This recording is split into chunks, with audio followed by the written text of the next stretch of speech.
एक कबूतर और एक कबूतरी एक पेड़ की डाल पर बैठे थे। उन्हें बहुत दूर से एक आदमी आता दिखाई दिया।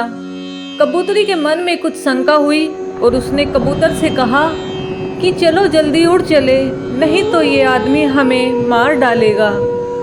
कबूतर ने लंबी सांस लेते हुए इत्मीनान के साथ कबूतरी से कहा, भला उसे गौर से तो देखो, उसकी अदा देखो, लिबास देखो, चेहरे से शराफत टपक रही है, ये हमें क्या मारेगा, बिल्कुल सज्जन पुरुष लग रहा है। कबूतर की बात सुनकर कबूतरी चुप हो गई। जब वह आदमी उनके करीब आया तो अचानक उसने अपने वस्त्रों के अंदर से तीर कमान निकाला और झट से कबूतर को मार दिया और बेचारे उस कबूतर के प्राण वहीं पर निकल गए। ऐसा है, कबूतरी ने किसी तरह भागकर अपनी जान बचाई और रोने लगी।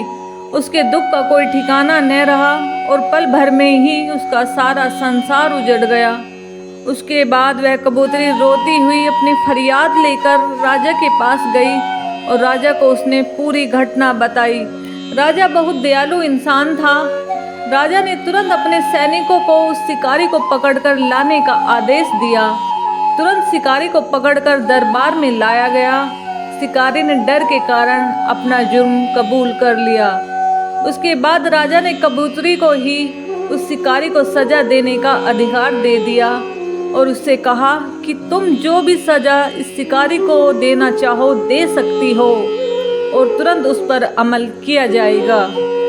कबूतरी ने बहुत दुखी मन से कहा, हे राजन, मेरा जीवन साथी तो इस दुनिया से चला गया जो फिर कभी लौटकर नहीं आएगा, इसलिए मेरे विचार से इसे दुष्ट शिकारी को बस इतनी ही सजा दी जानी चाहिए कि अगर वो शिकारी है तो उसे हर वक्त शिकारी का ही लिबास पहनना चाहिए।